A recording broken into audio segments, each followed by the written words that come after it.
Excellent. All right. Well, look, what I'll do to kick things off, I guess, is just remind you. Look, I'm going to contend in just a minute that school culture is one of those things that we've got ourselves confused about, because there's certain priming around the way that people view school culture that we need to actually get some clarity around what our contribution to it needs to look like. But I guess the first thing I want to do is point out that when you're in a webinar, there's some priming as well about what your contribution needs to be. And so the first thing I would like to point out is to remind you that this isn't a TV show. So there's a temptation sometimes to go, okay, good webinar, there's no, we can't sort of see each other, so that we don't have to have a conversation, but we can and we should around this stuff when it comes to making sense of it all. So what I've done is unmute you. And that means that if anybody were to wander over to the laptop and just interrupt me and just say, hang on a sec, Adam, can we talk about this? Or what about in this situation? Or what about at our school? And, want to contextualize some of this work, then we should. So you should feel free to jump up and do that. And the other thing you can do, if you feel like it's something that you don't want to interrupt around, is that you can go to the question box. So if you just go up to the laptop, you can type a question in there or make a comment in there.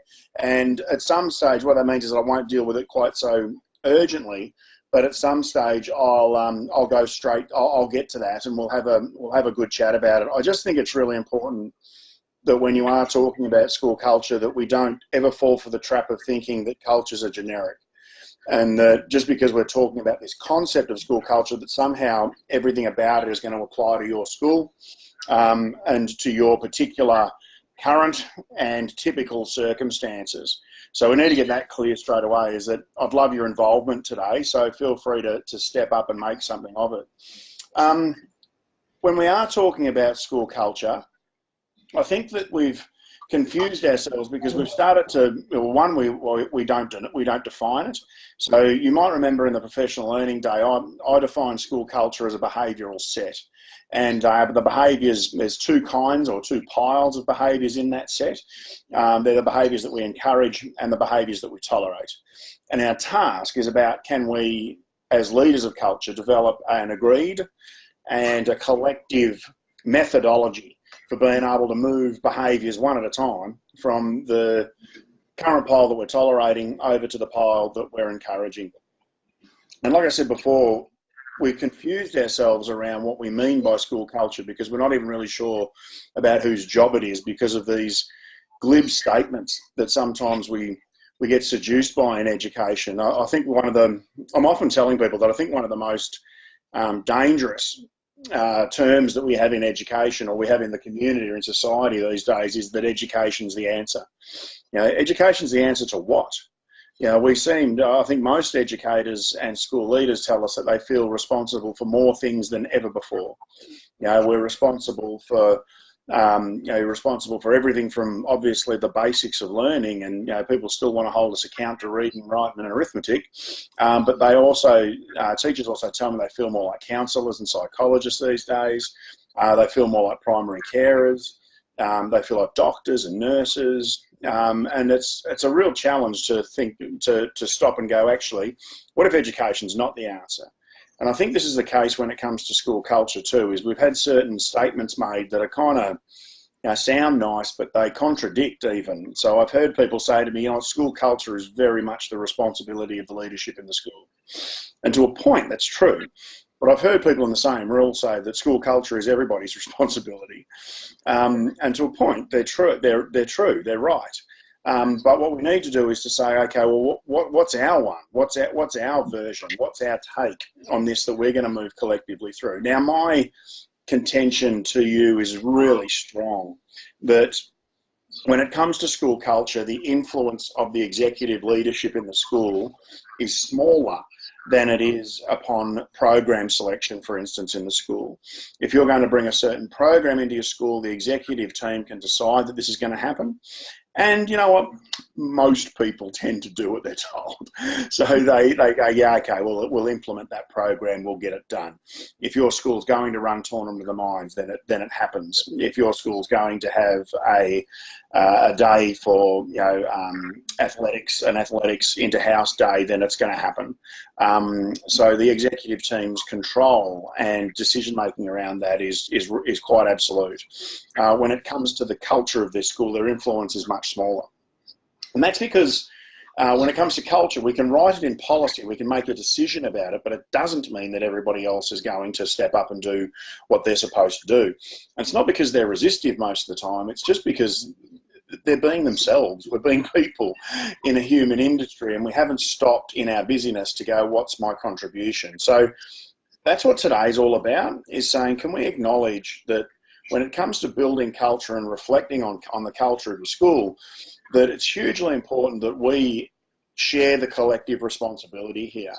When it does come to culture, the schools that get it right and the schools that are able to not only build but sustain that strong, relational, responsible, empathic, all those kinds of descriptors that we would like to have sit over our culture, schools that are able to do that are the ones where the staff of the school understand their collective responsibility to it. So we all have to step up in that space. Like I said, the exec team can write it in policy that this is what we do, but when it comes to the work we do around culture, around relationships, around behaviour and conduct, it's the work of every adult in the school. I'll bring you some evidence to bear a little later about that matters the most. So I guess that's the frame that I want to use for us to come into this today is, what is today? Today is an opportunity for you to reflect on your contribution to this culture. You as a contributor, I guess, as a member of the most influential group in terms of culture of a school community, which is the adults that work in it, not the exec, not the parent group, not the socio-economic background, not the behaviour of the kids. It's the adults who work within the school community every single day who have the biggest scope to impact culture. And today's an opportunity for you to reflect on, in the comfort of a little webinar, what's your contribution like to that currently? How would you like to make some changes such that you could make a different contribution, a more productive contribution? You might remember when I did get together, you might remember me with my ridiculous example at the start of the day of how we said good morning. And this is, I guess, really fundamental to how we need to think differently if we're going to tackle school culture. You'll remember that I spoke to how I said good morning, everyone, but I did it with excitement and enthusiasm and 2 claps. And this is Rosebery Primary School the day we opened it. And what I think the lesson that came out of that, and you might remember that what I said was that I was astounded by how many people came up to me even a year after I left the school. I didn't close the school, I left. How many people came up and sort of just informally sort of snuck up behind me in the supermarket and at sporting events and just said, good morning, Mr. Floyd, clap, clap. And what it taught me, the fundamental lesson that sits behind that, is that what people take away in contemporary schools these days and what they judge the quality of their educative experience by is those interactions, which means that it's no longer, education is no longer about what, it's about how. It's no longer about singularly content, it's about the pedagogy we deploy. And I think we need to speak to that word more confidently when we're talking to parents. It's about the tactics that we use to try and engage our students in content that are really important. And if we can get on the same page around that, then we can do some really fantastic things. I think that to emphasise that a little further, because people often find, oh yeah, okay, fair enough, it's about how but not what. I'd like to just sort of take you back to how we need to view education differently and a little bit of a history lesson. You might, if you're old like me, you can remember the days of the milkman. And the milkman, while I can't remember this milkman, I'm not quite that old, the milkman had, basically his task was a simple one. He had a commodity that he needed to get out in some way. He needed to deliver it to his waiting customers. And he needed from them a low level of participation. So effectively, in any commodity-driven pursuit, what you need is a distribution model. So his distribution model here is pretty simple. You get a horse and a cart, you get some decent milk cans, you buy a dairy, or you get in contact with a dairy where you can get milk, and you take that commodity, because that's the commodity he's trading in. He's trading in milk. You take that commodity and you get it to the people who are going to pay for it. And the low level of participation that he needed from his participants was to leave the empty milk bottles out. That was pretty much it. He dropped the milk bottles off that were full. He picked up the ones that were empty, gave them a clean and put more milk in them and got them back the next day. It's a very simple and a reasonably effective distribution model. We became so uninterested in even playing our small part in that the milk bottle exchange thing dropped away and we ended up transitioning over to cartons. So all we really needed to do was throw the cartons out. And this is kind of responsible when you work in a distribution model. Your awareness as the recipient of the commodity is really, really low. So that means you don't even really know what's going on. And this is why for a lot of kids these days, if you ask them, where does milk come from? They actually say the supermarket. They don't realise the process involved and what the origin of that process is, because their need to be involved in a depth of understanding is so low. So if we treat education like a commodity, all we would need then is a distribution model. And I would contend to you that that's got us into a place of extreme tension over the last 20 or 30 years. So what I mean is that we used to be the experts on knowledge, which was great. 30 years or so ago, we were, on top of the world, and because we were such a single source of information and knowledge. I don't know if you can remember for me, but if you can remember back, some of you, but when I was a really young kid, if I had to do a project on something at school or I had some homework to complete, there were only two possible sources of information. My dad would either direct me to one of the volumes of the Funk and Wagnall's encyclopedia that he'd been purchasing on a lay-by plan, where one volume showed up every month over a 2-year period, or he would say, ask your teacher. So we were the place you went to for knowledge. And then there was that horrible little invention of the internet that came along. And it not only broke knowledge, but it meant that we could not be responsible anymore for the distribution of that commodity because we didn't have it all. Kids these days are not compelled to go and ask their teacher a question because they go to Google instead. Because the information now is not suppliable from a single source or even just a couple, like an encyclopedia and a teacher. We can get it from thousands of different places by accessing just one point on the internet. And it means that the job of the teacher changed in that moment. Yet we haven't quite caught on to the way that change needs to manifest behaviourally in ourselves in the learning environment. And that means we've been stuck in this little bit of tension over the last 30 years. We keep standing at the front of the room. We keep delivering information like we're almost trying to spray our students with some sort of, as though we're almost sort of like some sort of expertise sprinkler. We just get them in there, we batch them up, we spray them with this information, and we hope that we're going to have the biggest impact that we possibly can. And it just doesn't work like that anymore. In fact, I guess the best example that I've seen for it, I saw a photo of this not long ago about somebody who was at the front of the room trying to deliver the commodity of their information and was not potentially having the impact they were looking for. And I love this picture of poor old Tony. And mainly, I guess, not for Tony, who's there in a freshly groomed suit and he's trying incredibly hard. It's because of the kid in front of him. Now, if we look at this picture and we say, okay, we can see what's going on there, we might judge Tony's effectiveness as a knowledge sprinkler rather harshly. But if we look at where we traditionally get our feedback, and Tony's getting it from another adult who's observing, in this case in Margie, and Margie's basically giving Tony a message that he's doing a bang-up job, that this is fantastic. And what we need to do is to realise that this is not necessarily who we should be getting our feedback from. And if we want to actually make this clear shift that it's not about what we're delivering, it's about how we do it. And it's about our ability to engage our recipients rather than our ability to just spray them with information. Then we start to realise that we actually really would like our kids to know that milk comes from cows. And there's a whole process that it goes through before it gets in their hands. That's depth of understanding. So it's not just about ploughing through the curriculum.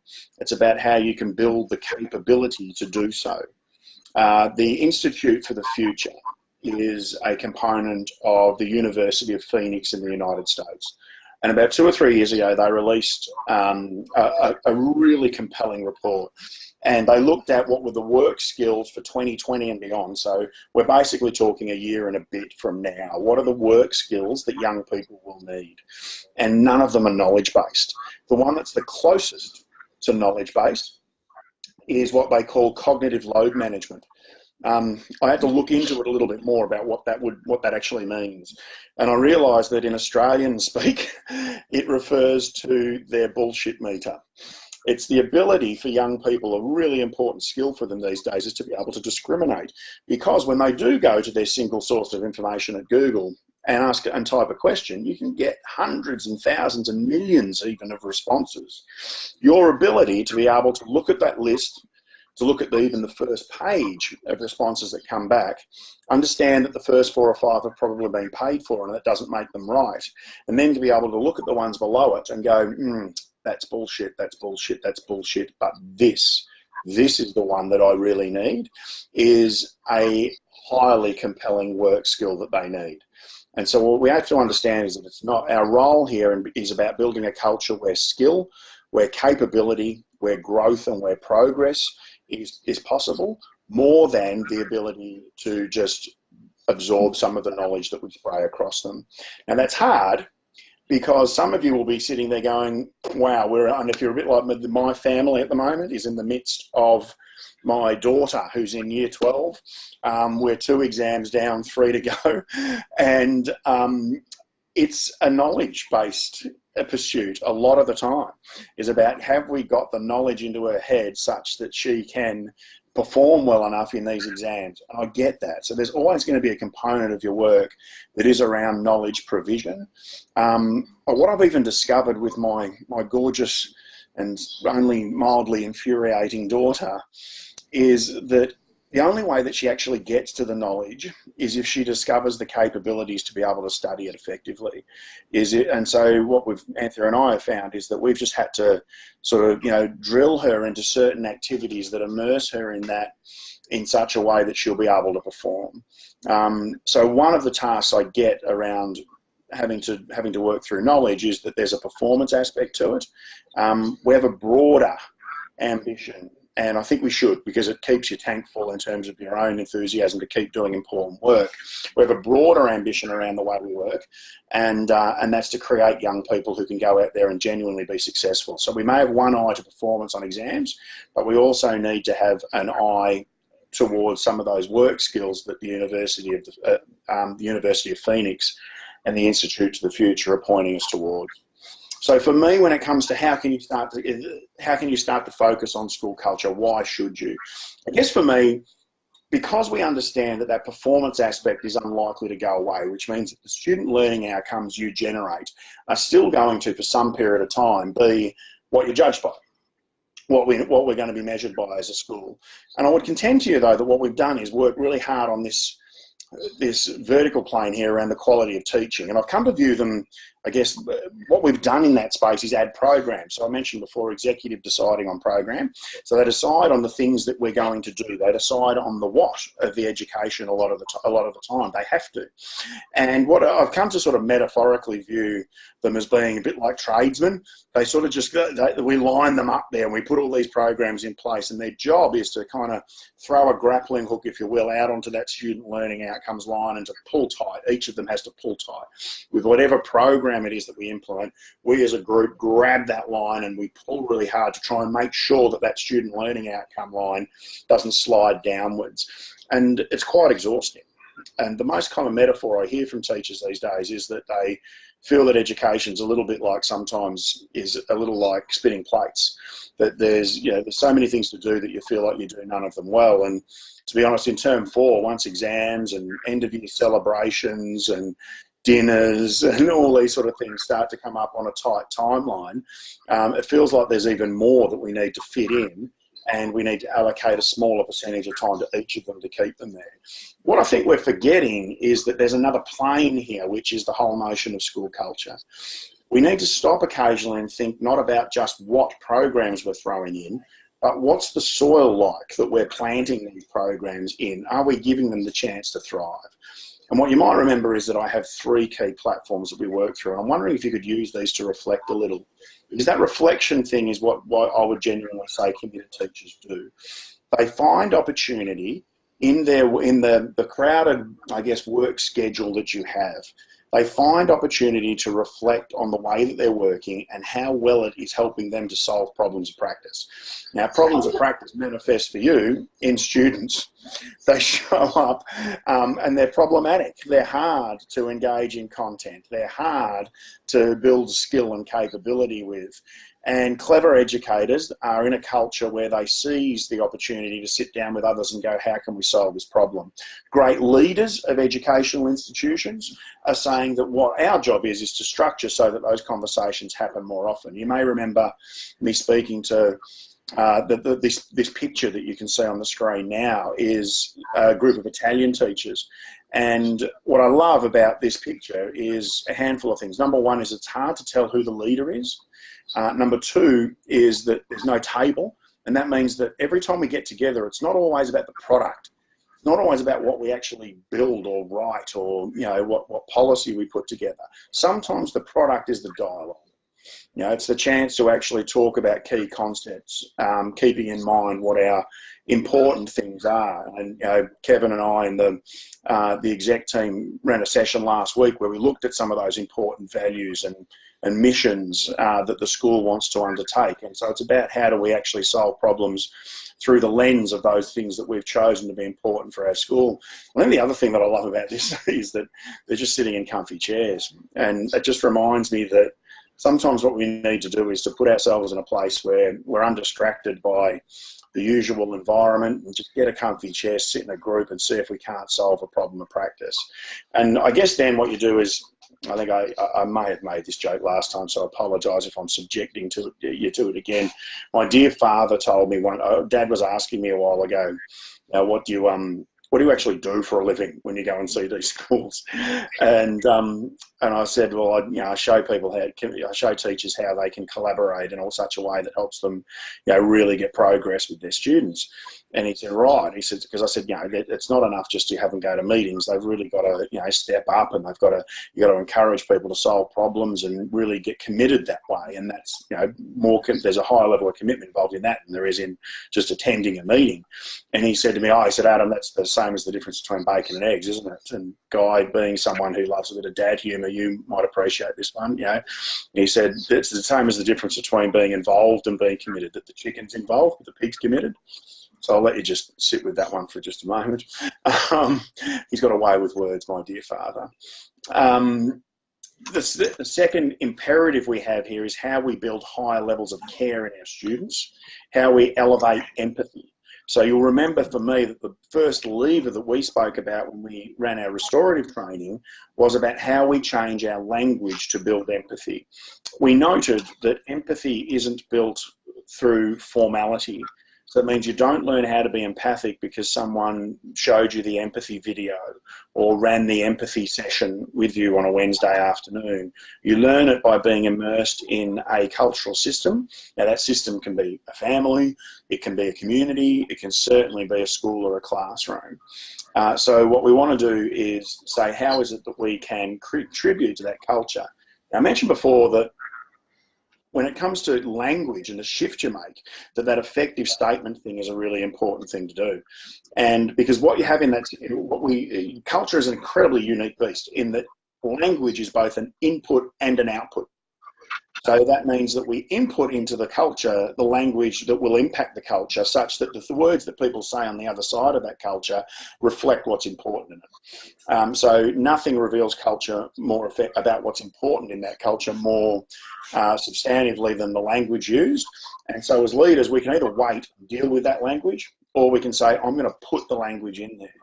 So as a school, it's about, can we understand that effective language, and which is the example I used last time, was about when you see a student drop a piece of rubbish, that I don't say to that kid anymore, hey, pick that up. I say, disappointed to see you do that, put it in the bin. and that there are countless opportunities in every single day for us to seize that opportunity and to change our language just by throwing a feelings word into what we already are saying.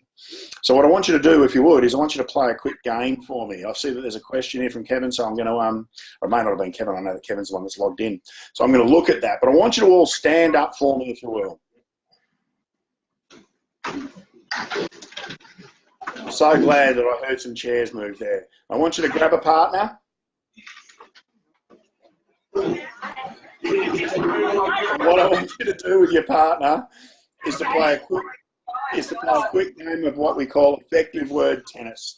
What you need to do is to throw an effective word, hit an effective word over the net. You're going to pretend that you're hitting a tennis ball over the net, and you're going to say that word to that person. You might say disappointed. Then they're just going to hit a feelings word back at you. So they might say delighted. And you are 15 love up if that person either repeats a word you've already said in that rally, or if they take longer than 2 or 3 seconds. All right, go. Have a go at it.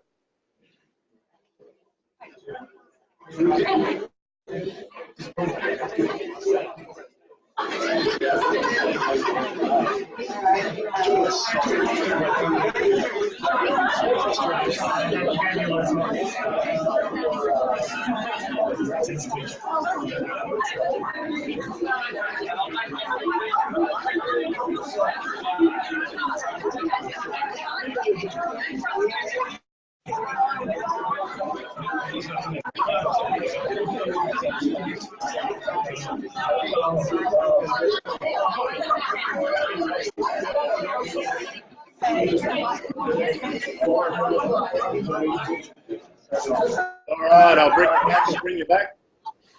Thanks, everyone.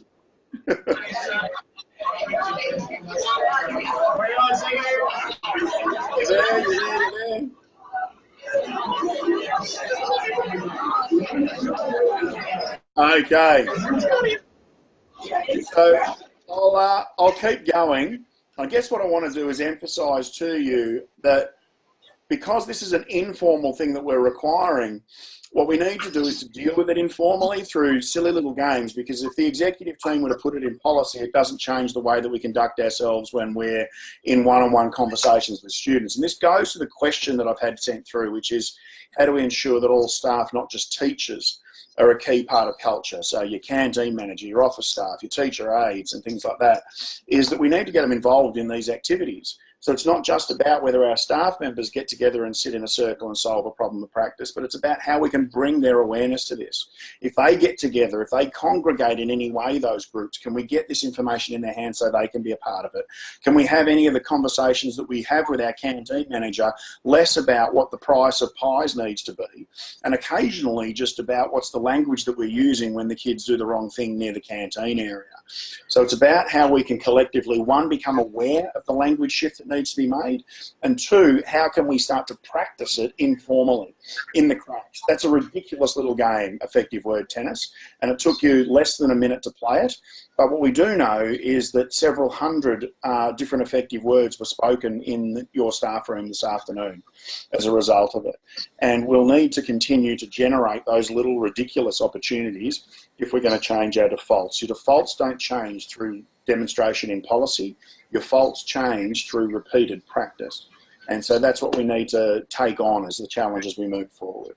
And then the third one is this notion of these connected communities again. And I guess I really like this quote here by Greenleaf on this one, which is that where there's not community, then trust, respect, and things like ethical behaviour are very difficult for the young to learn and for the old to maintain. So what we need to do is to have some active focus on how it is that we are connecting effectively with our parents, and how it is that we are communicating to them what it is that we stand for. And I contend to you that when we're working on culture, that we are communicating with parents at the highest possible percentage about these two things. One, how it is that we create a fantastic learning environment where their kids not only learn as much relevant stuff as possible, but they learn as many learning related skills as possible and capabilities, and they actually leave school with a fantastic attitude around learning. Do they believe they're good learners? And are they enthusiastic about it? Do they love learning? That's our target. That's our target. And the second one is how it is that we're teaching them to cooperate with other people so that they can be active citizens, whether that's citizens of an organisation or of a university or just of the community. We're teaching them the social skilling required to work dynamically with other people. This is incredibly important because in terms of employability, what we do know about their employability in the future for our kids, and we don't know everything, that's for sure. What we do know is that it's the soft skills that they're going to need as more traditional tasks that can be taken up by machines and technology will be taken up by machines and technology. So if you wanted to be really crude about it, is that the industries that are in trouble in the future, for instance, bricklaying, and that might be a little scary to anybody in the room who's got a partner who's a bricklayer or something like that. But bricks can be laid. If you go and have a look online, you can see that artificial intelligence has been able to build machines that can lay bricks with a lower percentage of error and a lower margin for error in up to 4 and 5 times the speed as 7 or 8 tradespeople. And so what we need to do is to understand that those jobs, because of that, are in trouble. Profitability will drive that.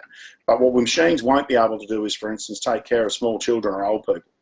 So crudely, bricklaying might be in trouble, but childcare and aged care are well bulletproofed for the future. So we need to teach them the soft skills of being human, because machines ain't going to be able to do that for us as we move forward.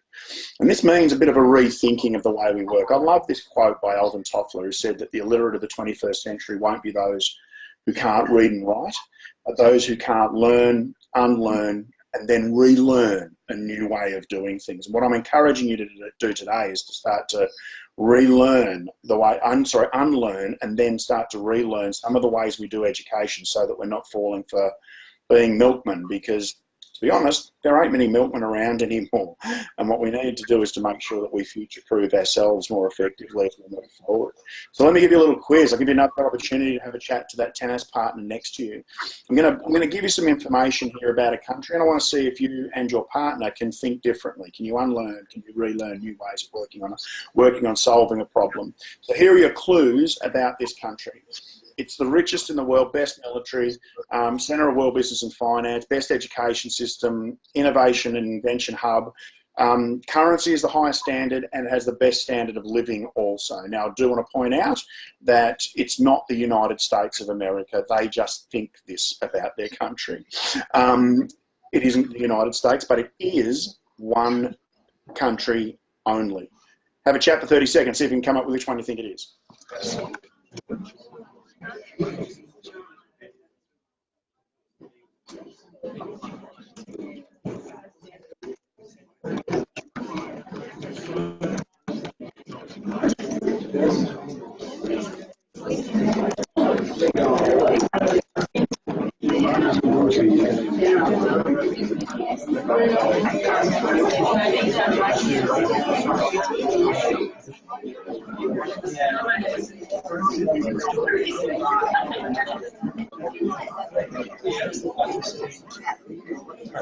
Okay, I'll pull you up. Would anyone like to just approach the lappy and tell me which country they think it is? Anyone? Norway. No, it's not Norway. Really good try, because we do tend to have to go to Scandinavian countries because we have a severe case of Finn envy in Australian schools. So I understand the thinking you've done, but no, it's not Norway, nor is it any other Scandinavian country. Any other goes? Singapore. France? No. Not Germany. No. India. Not India either, no. Okay, I'll let you off the hook. The correct answer today is England. In 1900. And what we know about England in 1900 is that all of those things are absolutely true about it, and a little more than 100 years later, it's absolutely untrue. And what most historians, when they're working on what happened there, what went wrong for the British Empire, is that they got seduced by glib statements as well. They lost sight of what's really important to them. And for England, for the British Empire, what made them an empire was control and power. So control in that wherever they were, they had sufficient military to keep control in that area, and they had power, which meant they had sufficient finance, sufficient economy to be able to maintain that military. And then they got seduced, like I said, by glib statements. Our one that I think we're being seduced by is education is the answer. But the British, I wonder if anybody can remember the statement that the sun never sets on the British Empire. And what that convinced them of was that they were into land acquisition. So they ran around the globe, colonising as many possible places as they could. And before they knew it, they had uprisings because they discovered, wow, we are in a lot of places, but we don't have the military or the money to keep this going. And so there were uprises. Germany uprose in its own way against them. India uprose in its own way, and I always make the joke that in Australia we uprose in our own very Australian way. We sort of, about 1900 or so said, look, we're going to have our own country, but we want to stay in the Commonwealth. We'll keep the flag on our flag, and we'd like to stay in the Commonwealth Games because we dominate that shit. So we keep ourselves, we kept ourselves sweet with the British. Forgetting about what you stand for and behaving differently is a really dangerous thing to do. Did anybody here just give me a quick yes if you owned a Nokia 3310? Still do. Of course somebody does.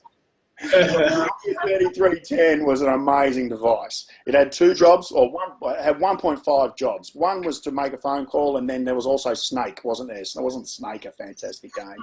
But what I loved about the Nokia 3310 was that it did hit its job brilliantly. Brilliantly. You could be walking along in a Nokia 3310 making a phone call, you could drop it into a puddle, and it would bounce back into your hand. You could just continue the phone call. It was indestructible.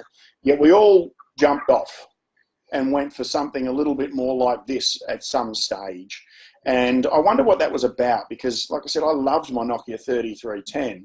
And what it was about was that Nokia didn't realise that they thought they were in the business of phone calls and that's all they needed to do. And they weren't. They were in the business of helping us do something more easily and transportably that we were already doing. And when Apple realised that, well, we could not only have a device that allows people to do things that they're already doing more transportably and more easily, but we could get them to do a whole heap of other things, such as connect socially, such as take photos, such as do their banking, such as listen to their music, then we were able to. We were pretty happy to kind of jump ship. I wonder how many of you can remember these guys and think about what they thought they were in the business of. They thought they were in the business of photography, and all they had to do was be big on photography, and the experience of taking photos was important to them. I want to contend to you that they got that horribly wrong, but the truth is, for most of us, the experience of having our photo taken or taking a photo isn't always a pleasant one. It's only a small percentage of the population that would call themselves photographers. I know that for myself, that the experience of my mother with this product was not a pleasant one. When Mum was on the last roll, or the last frame on the roll of film, she was a horrible person to be around. She was, stand still, Adam, smile properly, and it was just a terrible experience. And then you had to wait for days and days for the chemist to return your photos and hope that you didn't have your eyes closed or anything like that in there. The truth, and the more the time went on, the more we realised that's actually not what we wanted more of in our life. There's one thing that we do like to do with photos, and it's share them. And groups like Instagram have come along and overtaken this notion that we have to have better and better photos, because the truth is we don't like to have better and better photos. We just like to show photos of interesting times to other people. And giving people the opportunity to do that's really important. I would contend that there's another industry at the moment that is in massive peril when it comes to not realising what they stand for. Let me show you a really quick little video here about the industry that I think is in trouble and why I think they're in trouble, which is, for me, the grocery selling industry. If you're like me, I get tired of always wanting to know stuff. It gets pretty frustrating. That's where Amazon Dash saves the day. With that simple design, it makes ordering groceries a piece of cake. Just hold down the voice button and say anything you want. It's always ready to go. Chocolate chips. And the barcode scanner is really fun to use. You never have to worry about being out of something you need. With Amazon Dash, you can order over 500,000 items. Guitar strings. Strawberry yogurt. Apples. You can check out from the Amazon Fresh website or smartphone apps. Most orders arrive the next day. And things get delivered right to your door. How cool is that? No more parking lots, waiting in lines, or losing kids in the store. Now you'll have more time in your day, so you'll never miss those special moments. Amazon Dash. Shopping made simple. How was that, Dada? Now, for a lot of us, or for some of us, or for at least a percentage of us, we're sitting here looking at that going, give me one.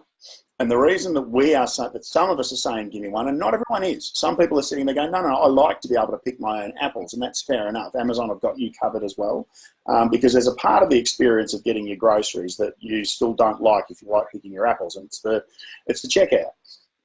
So you don't go through the checkout because you don't want to go through the checkout because that's the horrible bit and it's an annoying bit where you have to wait. So Amazon have developed an in-store opportunity for you to just scan your credit card as you go in, and it automatically deducts the cost of the items that you select as you take them off the shelf from your credit card. You just walk out when you're finished and you've already paid. Quite clever. But the reason that a lot of us are saying that we want this device is because, to be honest, I don't like the experience of going grocery shopping. The car park at my local IGA down here in Dramana was designed by a drunk 5-year-old. It's awful. And I don't want to go and hang out there. They're trying really hard. Sometimes they even have opera singers up on ladders in the grocery section, in the fruit and veg section of the supermarket. But to be honest, it just makes it difficult for me to order my bacon at the deli. We just want our stuff.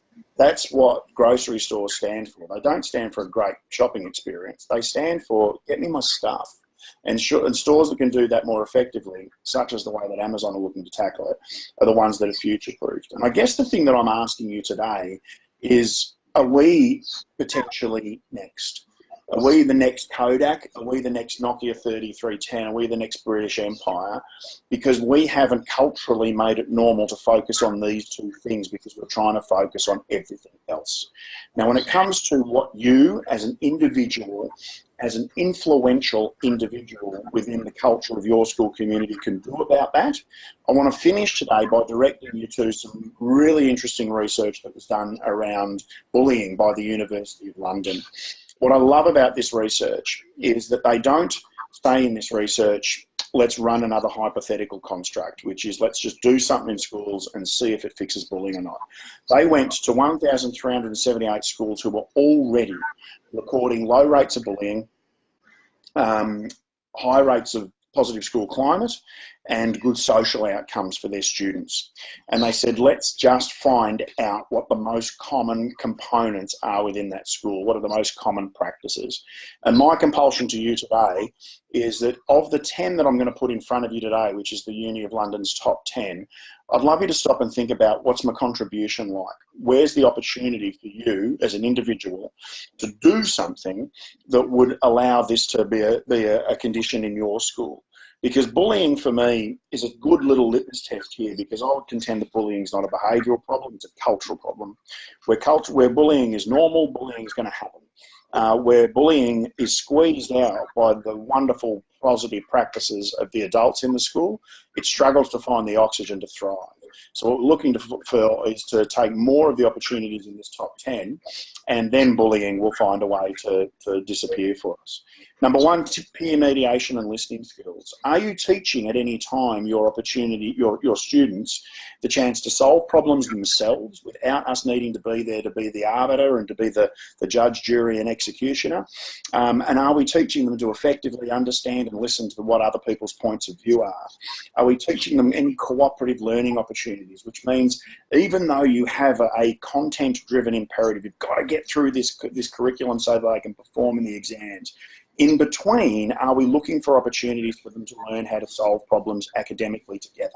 What we know about problem solving academically together is that that is a transferable skill. You start to solve social or emotional or psychological or community or family problems together in the company of other people if you start by being taught how to do it academically. Quality and regular classroom circles. What's that all about? Do you remember, you may remember me talking about circles when we touched on restorative practices and introduced ourselves to doing that more effectively in our professional learning. And what happens in circles is that, like I said, a lot of people think that circles are some sort of namby-pamby sort of construct that apparently really doesn't change much at all. The number one thing that a circle does is it provides no one with a special position, so it eliminates power. Bullying, as we know, is all about power. There are only three conditions for bullying. Number one is that it has to be repetitive, it has to be harmful, and it has to be about power. And so if we eliminate the power from the way that we regularly do our work, whether that's solving a social problem or whether it's even working through an academic problem or delivering content in our circles, then you go a long way to improving the culture of your school. There are opportunities that are untaken. And I know this because I'm an incredibly passionate restorative educator, and still every time I run a lesson in one of my partner schools, I stop and go, oh, there was probably an opportunity to run a little circle there that would have actually made that lesson go more effectively. So there are opportunities in your daily work to increase the quality and the number of those classroom circles that you run. Improving the school environment makes a difference. So it's about saying, I'll never criticise a principal who uses a little bit of budget to, throw a lick of paint over their school. It's true that when you arrive in a special place, in a place that looks like it's been prepared specially for you, you behave respectfully in that regard. Our school's a nice place. Look how nice our things are. Is a place that encourages people to go, we better do the right thing here. And then the next two are really interesting. Systems that support parent and care involvement. And the system word here frustrates me because what they're really talking about is informal measures. They're talking about how regularly and often do the staff of the school just connect and just involve parents. Can you establish a little rule for yourself that I'm going to ring one parent a week, or I'm going to send a text message, or I'm going to do the group thing, or they're just going to know that I'm thinking about them in some way. Can we get a groundswell of people saying that I'm going to up the ante on the number of parents that I connect with in a positive way? And then what we need to do is to not only be informal about it, but be formal. So your school council or school board, making sure that they're right across the work that you're doing around citizenship building and around the great learning environment that you're putting together, making sure that they know what your focus is in those two areas and that we don't spend too much time distracting them with other peripheral plans around education is really important. Assemblies come in incredibly high. This one, I had no idea what this was all about. I had to look a little further into it. Assemblies is an artifact, if you will, of the language imperative we've got. So assemblies is where we get up and we speak to, where a school leader speaks to what's important, and that should always, wherever possible, be around learning and citizen building to all three stakeholder groups in the same language. This is why the language thing matters so much. When a school leader gets up at assembly and talks about learning and citizen building, and they use really important language, for instance, like I said before, using the word pedagogy. And sometimes we say to ourselves, well, I can't really use that word because parents don't know what I'm talking about. Let them ask. Let them ask and let them view you as an expert. Say to them, sit down, I'll explain it to you. And tell them that it's all about the science of teaching and the art of learning, and it's about the special tactics we use to be able to get your kids interested in calculus when they'd rather be on an Xbox. Let them know that that's what we're on about, and so that's where the language becomes incredibly important at assemblies. Number three is they're explicit about citizenship education, about teaching the kids what skills they're going to need and capabilities they're going to need for the future. Number two is adults modelling positive relationships. the way that you interact in front of your students is an amazingly powerful force. And that doesn't mean you need to be nice all the time. We're not preparing our kids for a nice future. You're allowed to have conflict. You're allowed to have disagreements. You're allowed to have different ways about the way, different methodologies for tackling problems. But what the kids need to see is that you will also resolve any of those differences and disagreements in an adult fashion, in a consistent way. Now, the way that I've been recommending to you that you tackle conflict in the school is through a past, present, future methodology. And if the students can see you do that, it's an incredibly powerful thing to do. And then number one is this restorative ethos and culture.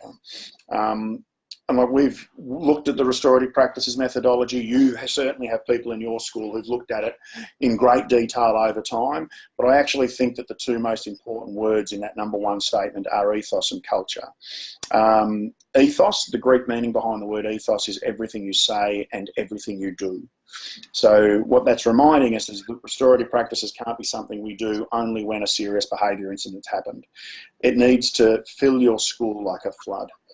And culture refers to the fact that it is our repeatable methodology for transferring behaviours from the tolerate pile to the encourage pile. Are we doing that with some sort of consistency? Are you doing that with some sort of consistency? And when we have a collective staff of people who are saying, you know what, I can see in here areas that are significant strengths for me, I've got that going on. That's a really great indicator for your school. More importantly is that people in your position right now would look at this top 10 and, for instance, you might be able to say, well, I've got one that I'm doing well, that I'm committing well to. You might say, I communicate really well. Number 6, I communicate really well with families considering how many students I need to work with. I really think I do that really well. And we need to hear what it is that you do, what makes that a superpower for you. And then I reckon there's one up there that's a kryptonite. One up there that you go, oh, that's the one that I'm shying away from. That's the one that I really need to put some effort into. And so my compulsion in finishing off today is to thank you for your time and to, because I mean that genuinely, the most precious and pressured asset and resource that you have in schools is your time. So I thank you so much for providing it attentively this afternoon. But my compulsion is to use a little bit more of it before you finish up today by having a chat with someone about what's your kryptonite. What's the one thing on this list that you go, I could do this better. I could do a little more of this. I can fit a bit more of this in the cracks. I can make a higher level of commitment to it. And every single adult, whether you're a school leader, whether you're a teacher, or whether you're in an ancillary or supportive role in the school, has an opportunity to do one of these things a little more often, a little more regularly. So I'll finish up there, unless Kevin or Guy or anyone else who's available there at the moment, unless you've got any direct questions from the floor or anybody wants to go and type something in the next minute or so, I'll finish up there with the notion what I'd love you to do is talk about what's your commitment to improve that culture moving forward. Anybody? No, they're just keen to get chatting with each other. No worries, sounds good. Have a great conversation, guys. I'm looking forward to seeing you all again very soon.